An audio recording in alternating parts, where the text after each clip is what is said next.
This is Ron Kessler for Newsmax TV, and we're here with Senator Marco Rubio. Thank you very much for joining us. My pleasure. You really spearheaded this whole objection to the Catholic mandate on contraception involving Catholic institutions. You were out there with legislation before anybody even was talking about this.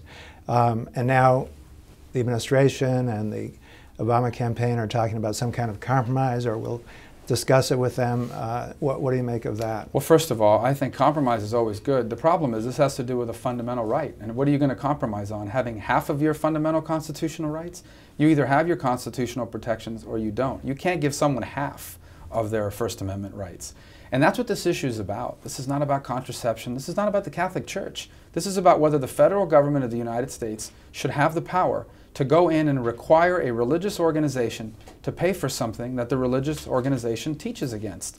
And I don't think the framers thought the government should have that power. In fact, I know they didn't. I think it violates the Constitution. And the best thing that could happen here is for the president to listen to his own vice president, who told him not to do this, and change his mind. A Rasmussen poll that just came out said more than half of Americans are opposed to this mandate.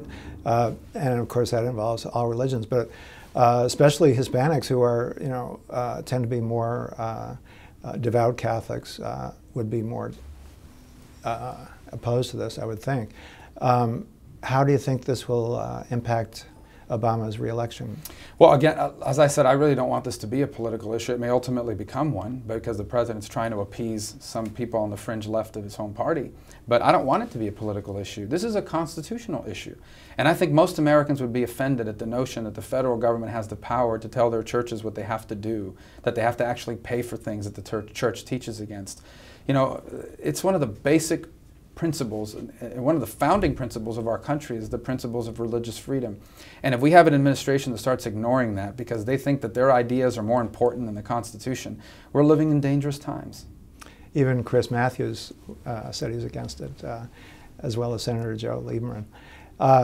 The wins by Senator Santorum, what impact do you think that might have on Mitt Romney's reelection election chances? Yeah, and I'm not a very good political analyst, so I'll leave that to other people. I think, Senator Santorum's working hard. He should be congratulated on his victories. I think we have a vibrant primary that's making all of our candidates better. We're on the news every day in terms of their ideas and their platforms, and I think it's going to make them stronger when they take on President Obama. What we need to remember here, okay, is we're going to have a primary, and it'll be very interesting, and interesting things will happen and be said.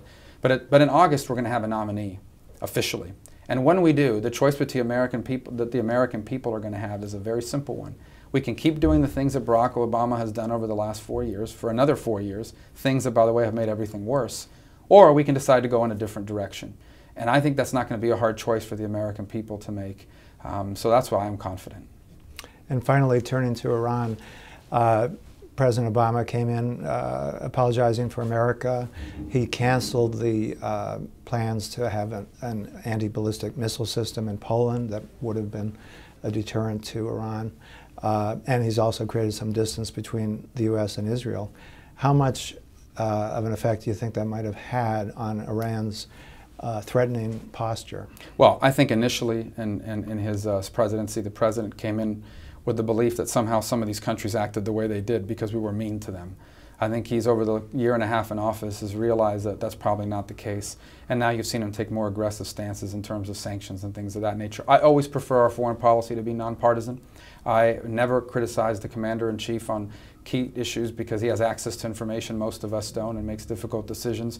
But I think we did lose that year, a year and a half early in his administration, that could have been used for some of these sanctions and some of these measures.